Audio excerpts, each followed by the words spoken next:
Let's begin with a vegetable that has been held up as a symbol of health and strength for as long as most of us can remember. Spinach. From the time we were children, spinach was presented to us as something close to miraculous.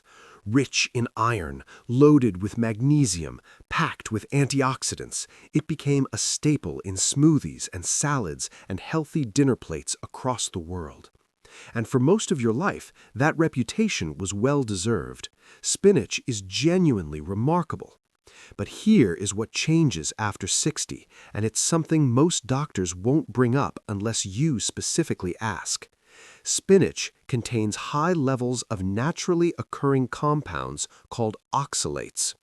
In a young, healthy body, the kidneys handle oxalates with ease, flushing them out before they have a chance to accumulate. But as you age, kidney function gradually slows down. It doesn't stop, it just becomes less efficient. And when that efficiency decreases, oxalates begin to linger in the bloodstream longer than they should. Here is where it gets serious. Many seniors over 60 are also taking calcium supplements or vitamin D supplements, both of which are commonly recommended for bone health. When oxalates from spinach combine with circulating calcium in the bloodstream, they can form tiny crystalline structures called calcium oxalate crystals. These crystals are microscopic. You would never feel them forming. But over time, if they accumulate in small quantities inside the narrow blood vessels that supply your brain, they can begin to restrict blood flow in ways that are almost undetectable. Think of it like very fine sand slowly building up inside a thin pipe. The pipe doesn't burst, it just narrows, quietly, gradually, until one night, when your blood pressure naturally drops and your circulation slows during sleep, a small clot forms in that narrowed vessel and oxygen stops reaching a small part of your brain. That is what a silent stroke looks like. And that's how something as innocent as a spinach salad before bed, eaten with your calcium supplement, can become part of a chain of events you never saw coming. The solution is not to eliminate spinach, it's to eat it earlier in the day. Avoid combining it with calcium or vitamin D supplements at the same meal. And if you have any kidney concerns at all, talk to your doctor about how much is appropriate for your specific situation. Now, let's talk about broccoli, which for many seniors is practically a daily ritual. And honestly, broccoli deserves its reputation. It is rich in fiber, full of cancer-fighting antioxidants, loaded with vitamins that support immune function and long-term cellular health. If you've been eating broccoli regularly, that is genuinely a smart habit. But after 60, especially if you're among the millions of seniors taking blood thinners, broccoli becomes something you need to approach with a great deal more awareness than you probably currently have. The issue centers on vitamin K, which broccoli contains in significant quantities. Vitamin K plays a critical role in blood clotting. It's not a villain, your body absolutely needs it. But if you're taking anticoagulant medications like warfarin or blood thinners like Plavix or even a daily low-dose aspirin, vitamin K interferes with how those medications work. Your blood thinner is trying to keep your blood from clotting too easily. A large serving of broccoli is simultaneously trying to help your blood clot. The two forces pull in opposite directions, and the result can be blood that is either dangerously too thick or dangerously too thin, depending on the balance. What makes this genuinely tricky is that it's not one big plate of broccoli that causes the problem. It's inconsistency. If you eat a large amount of broccoli this week and then eat almost none next week, that fluctuation can throw your medication levels completely off balance without you feeling a single warning sign. Your numbers shift quietly in the background while you go about your normal life, and then one day your blood becomes too thick and a clot travels to your brain, or your blood becomes too thin and a fragile vessel bleeds. Neither scenario announces itself in advance. The good news is that the fix is genuinely simple. You don't need to stop eating broccoli. You just need to eat it consistently. Same general amount, same general frequency, every week. That consistency allows your doctor to calibrate your medication accurately. And just as importantly, you need to tell your doctor what you eat regularly. Many seniors never mention their diet during medical appointments, and many doctors never ask. Close that gap. Have that conversation. Broccoli can absolutely remain part of a healthy diet after 60, but only when eaten with the kind of awareness that most people never think to apply to a vegetable. Let's move on to something that might surprise you even more: romaine lettuce. For many older adults, a light dinner salad feels like the safest possible choice at the end of a long day. Low in calories, easy on the stomach, gentle on the heart. What could possibly be wrong with a bowl of crisp green lettuce? Quite a bit, as it turns out, if you are eating it late in the evening and you are over 60. Romaine lettuce has natural diuretic properties, meaning it encourages your body to flush water out through your kidneys. In a younger person, this barely registers. Their hydration systems are robust, their thirst signals are sharp, and their kidneys compensate quickly and efficiently. But after 60, all of those systems begin to slow down. Your body's ability to sense thirst weakens, which means you may be mildly dehydrated on a regular basis without ever feeling particularly thirsty. Your kidneys, as we discussed, process things more slowly. Your blood vessels are stiffer and less elastic than they used to be. And when you eat a diuretic food late at night, your body continues releasing water while you sleep, with nothing to replace it because you are not drinking anything during those 7 or 8 hours. The result is blood that gradually thickens during the night, and thick blood, moving through aging blood vessels, is far more likely to form small clots.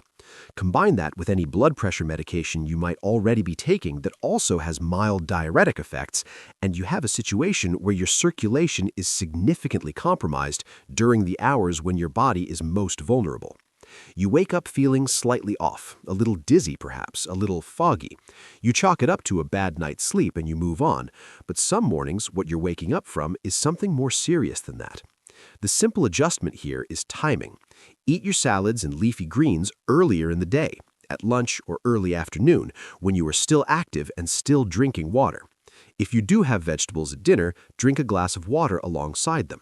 That one small habit, a glass of water with your evening greens, can meaningfully reduce the dehydration risk that builds up overnight. Now we arrive at something that truly catches most people off guard, and that is raw carrots. Carrots are crunchy, convenient, packed with beta-carotene, and widely regarded as one of the healthiest snacks you can reach for. They have been a guilt-free favorite for decades. But for older adults, particularly those who are managing prediabetes, type 2 diabetes, or even just the naturally slower metabolism that comes with age, raw carrots, eaten at the wrong time of day, can quietly create a dangerous cascade inside your body that most people would never connect to a carrot. Here's what happens. Raw carrots digest rapidly. Their natural sugars enter your bloodstream relatively quickly, creating a moderate but real spike in blood glucose. In a younger person, the insulin response handles this easily, and blood sugar stabilizes within an hour. But as we age, insulin response becomes slower and less precise. The spike goes a little higher and comes down a little more dramatically, particularly if the carrots were eaten alone, without protein or fat to slow the absorption. When that blood sugar drops sharply during the night, your body interprets it as a mild stress event. In response, it releases stress hormones, primarily cortisol and adrenaline. And here's where it connects to stroke risk in a way that is genuinely counterintuitive. Those stress hormones cause your blood vessels to constrict. Your blood pressure rises at a time when it should be at its lowest. Your blood thickens slightly as the body goes into a low-level physiological alert. And if you were already mildly dehydrated from dinner, or if your blood pressure medication has lowered your pressure significantly, you now have a set of conditions that make the formation of a small clot far more likely. The fix is not to give up carrots. It is to eat them earlier in the day and always pair them with a protein or a healthy fat. Hummus is perfect. A handful of nuts works beautifully. Even a small amount of yogurt. These additions slow the digestion of the carrot's sugars, smooth out the blood sugar curve, and eliminate the overnight crash that creates the risk. This next one surprises nearly everyone who hears it, because garlic has been celebrated as one of nature's most powerful medicines for thousands of years, and that reputation is completely legitimate. Garlic genuinely does reduce blood pressure. It genuinely does support cardiovascular health. Its sulfur compounds have real, measurable anti-inflammatory effects, and research consistently supports its role in a healthy heart diet. But for seniors over 60 who are already taking blood-thinning medications, garlic has a property that can tip from beneficial to dangerous without any warning. Garlic is a natural anticoagulant. The same compounds that make it so valuable for circulation also actively reduce your blood's ability to clot.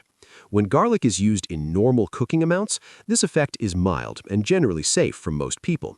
But when it is consumed in large quantities, in heavy garlic-based dishes, or especially as concentrated garlic supplements, and it is combined with prescription anticoagulants like warfarin or clopidogrel, or even a daily aspirin, the blood-thinning effect can become far more pronounced than either the medication or the garlic would produce alone. Blood that is too thin cannot protect the fragile capillaries in your brain the way it should. Tiny vessels that would normally seal themselves with a microscopic clot when stressed instead bleed slightly into surrounding tissue. You might notice unusual bruising on your arms or legs. You might get nosebleeds more often than before. You might feel a persistent, dull headache that doesn't quite go away. These are the early warning signals that your blood may be too thin, and if those signals are ignored, the risk escalates to what is called a hemorrhagic stroke, which is a bleeding event inside the brain rather than a clotting event. Both are devastating. Both can be prevented. The guidance here is clear. Avoid garlic supplements unless your doctor has specifically approved them and is monitoring your blood levels. In cooking, keep your garlic portions reasonable. 1 or 2 cloves in a meal cooked rather than raw allows you to enjoy its benefits without significantly amplifying the blood-thinning effect of your medication. If you notice any of those early warning signs, bruising, nosebleeds, persistent headaches, bring them to your doctor immediately. Onions sit in a very similar space to garlic, and most people eat them every day without giving them a second thought. They go into soups, into salads, into sautéed dishes, into practically anything savory. And onions genuinely are wonderful for your health in ways that science has consistently validated. They contain antioxidants that fight inflammation, compounds that lower cholesterol, and a flavonoid called quercetin that has been shown to support healthy blood pressure by naturally relaxing and widening blood vessels. For most adults, this is a straightforwardly positive effect. But for seniors over 60 who are already taking prescription medications to lower blood pressure, the relaxing effect of quercetin adds to what their medication is already doing. And sometimes the combined effect pushes blood pressure lower than it should go, particularly during the night when the body is already in a state of reduced circulation and lower natural blood pressure. When blood pressure drops too low during sleep, your brain receives less oxygen than it needs. You may wake up feeling confused or dizzy. You may feel an odd heaviness in your limbs. In milder cases, you simply feel unusually tired the next day and never connected to the onions you had with dinner. In more serious cases, significantly reduced cerebral blood flow during sleep can lead to what doctors call a transient ischemic attack, a brief interruption in blood flow to the brain that resolves on its own, but is a serious warning sign of larger stroke risk ahead. The adjustment here is small but meaningful. Cook your onions rather than eating them raw, because heat breaks down quercetin significantly and reduces its vascular effects. Avoid heavy onion-rich meals in the evening, and if you are on blood pressure medication, let your doctor know that onions are a regular part of your diet. It sounds like an oddly specific thing to mention, but it can genuinely help your doctor calibrate your medication to work with your lifestyle rather than against it. Now we come to corn. And this is where the conversation shifts in an important direction that most people never expect. Corn feels like a vegetable. It looks like a vegetable. It is served alongside vegetables at every summer cookout and family dinner in the country. But from a nutritional standpoint, corn behaves almost identically to a starch. When your body breaks down corn, whether it's on the cob, in a bowl of grits, in corn soup, or in a warm serving of cornbread, it converts those carbohydrates to glucose rapidly. The glycemic response is closer to white bread than to broccoli or kale. And for a senior over 60, especially one managing type 2 diabetes or prediabetes, or simply one dealing with the slower metabolic processing that comes naturally with age, that rapid glucose conversion creates exactly the same blood sugar spike and overnight crash scenario we discussed with carrots, only often more pronounced and more sustained. What makes corn particularly tricky is that it doesn't feel indulgent. People watch their sugar intake carefully. They avoid obvious sweets. They pass on dessert. And then they eat 2 servings of corn at dinner, and their blood sugar spikes dramatically while they sleep. The overnight stress hormone response constricts blood vessels, raises blood pressure, thickens the blood, and creates an environment where small clots are far more likely to form than anyone would ever guess from looking at their dinner plate. The practical solution is to treat corn the way you would treat a starchy side dish rather than a vegetable. Limit how often you eat it. Never eat it as the main component of a meal. Always pair it with protein and healthy fat to slow its digestion. Avoid eating it close to bedtime, and be especially careful with processed corn products like corn flakes or corn meal, which digest even faster than whole corn and spike blood sugar even more dramatically. We are getting close to the end of this list now, and the next vegetable is one that catches most people completely off guard because it is so widely associated with clean, healthy eating. Asparagus. Slender, elegant, frequently featured in health-conscious meal plans and wellness cookbooks. Asparagus has an excellent nutritional profile. It is high in folate, vitamins A, C, and K, and it contains antioxidants that genuinely support skin health, heart function, and cellular repair. There is very little about asparagus that looks concerning on paper, but there is one property of asparagus that creates a specific and meaningful risk for seniors over 60, particularly in the evening hours. Asparagus is one of the most potent natural diuretics in the vegetable kingdom. It causes your kidneys to excrete water at a significantly accelerated rate, which is why your urine smells differently after eating it. That is a well-known and harmless phenomenon. What is less well-known is what that diuretic effect does to your circulation overnight. If you eat asparagus at dinner, by the time you are asleep, your body has been actively losing water for several hours. Your blood is thicker. Your circulation has slowed. Your blood pressure, which naturally decreases during sleep, has decreased further. And if you are taking any medication that itself has diuretic effects, which many blood pressure medications do, the combined dehydration can become significant enough to meaningfully reduce blood flow to the brain. This is not a theoretical risk. Overnight dehydration is one of the most underappreciated contributors to stroke events in the elderly, and the foods that trigger it are rarely discussed in the context of stroke prevention. The adjustment is simple and non-restrictive. Eat your asparagus at lunch. Enjoy it early in the dinner hour with a large glass of water and a healthy side like cucumber or melon. If you are on blood pressure or kidney medication, ask your doctor specifically whether asparagus in the evening might be amplifying the diuretic effects of your prescription. One conversation could make a meaningful difference. And now we arrive at the final vegetable on this list, the one that surprises people most deeply because it is so universally beloved, so present in nearly every kitchen, and so thoroughly associated with healthy living that almost no one would ever think to question it. Tomatoes. Fresh tomatoes in a salad, roasted tomatoes on toast, tomato-based sauces on pasta, tomato soup on a cool evening. Tomatoes are eaten by virtually every senior we know, multiple times a week, often at dinner, and nearly always with complete confidence that they are making a smart, heart-healthy choice. And there is truth in that confidence. Tomatoes contain lycopene, one of the most powerful antioxidants known to science. They support cardiovascular health, reduce inflammation, and have been associated in multiple studies with lower rates of certain cancers. The reputation is not wrong, but after 60, there are specific properties of tomatoes that interact with an aging body in ways that can create real problems, and most seniors have never been warned about any of them. Tomatoes belong to the nightshade family of plants. This family includes peppers, eggplant, and potatoes, and all of its members contain naturally occurring chemical compounds that can trigger specific responses in sensitive individuals.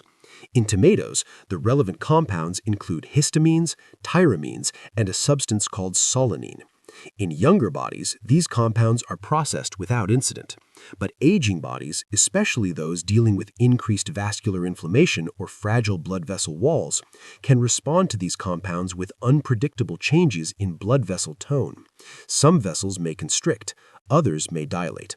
This inconsistency in vessel behavior creates instability in circulation, particularly in the delicate capillary networks of the brain. The symptoms it can produce, mild dizziness, tingling in the limbs, momentary confusion or fogginess, are eerily similar to the early warning signs of a transient ischemic attack. Most seniors dismiss these sensations. A few recognize them as something worth investigating. The ones who investigate are the ones who catch the problem before it becomes catastrophic. There is a second mechanism at work that is worth understanding clearly. The high acidity of tomatoes disrupts your body's electrolyte balance, specifically depleting calcium and magnesium over time when consumed in large amounts. Calcium and magnesium are not just bone minerals. They are essential to nerve function, muscle contraction, and the stable electrical signaling that keeps your heart and blood vessels functioning properly. When these minerals are chronically depleted by a highly acidic diet, blood pressure becomes harder to regulate, nerve signals become slightly erratic, and the smooth muscles that line your blood vessels begin to function less predictably. Overnight, when your body is not taking in any nutrients to compensate, these imbalances become more pronounced, and blood vessels that are misbehaving slightly during the day misbehave more significantly at 3 in the morning. The good news is that cooking tomatoes actually reduces solanine levels substantially and makes lycopene significantly more bioavailable, meaning you get more of the antioxidant benefit and less of the vascular disruption. Pairing tomatoes with magnesium-rich foods like pumpkin seeds or spinach helps counter the mineral depletion, and simply shifting your tomato-heavy meals to lunchtime rather than dinner gives your body the active hours it needs to process and stabilize before sleep. What ties all 9 of these vegetables together is not that they are dangerous. They are not. What ties them is a truth that medicine is only beginning to take seriously at the population level, which is that the body you are living in after 60 is a fundamentally different physiological environment than the body you occupied at 35 or 45. Your kidneys filter differently. Your blood vessels are more rigid.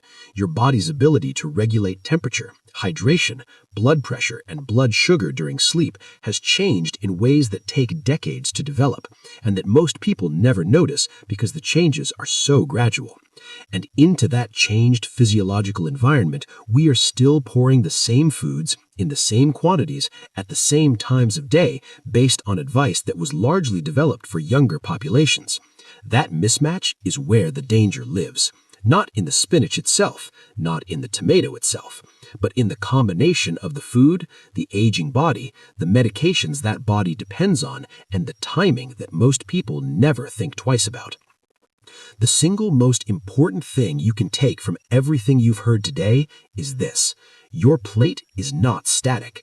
What was healthy for you a decade ago may need to be adjusted today, not because food has changed, but because you have.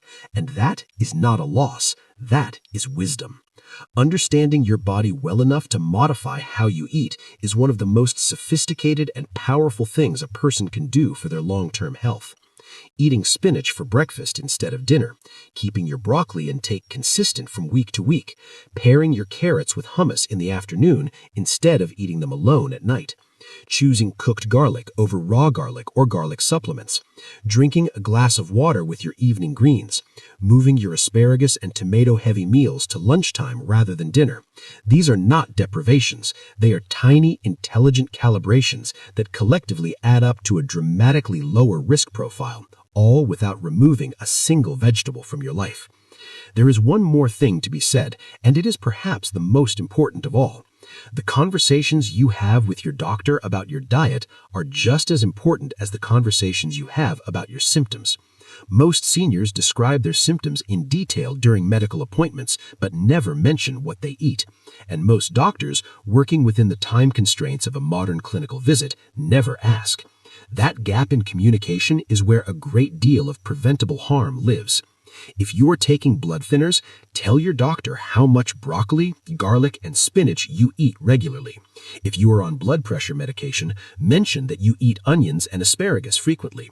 If you are managing blood sugar, let your doctor know that corn and carrots are regular parts of your diet. These conversations take minutes. The information they provide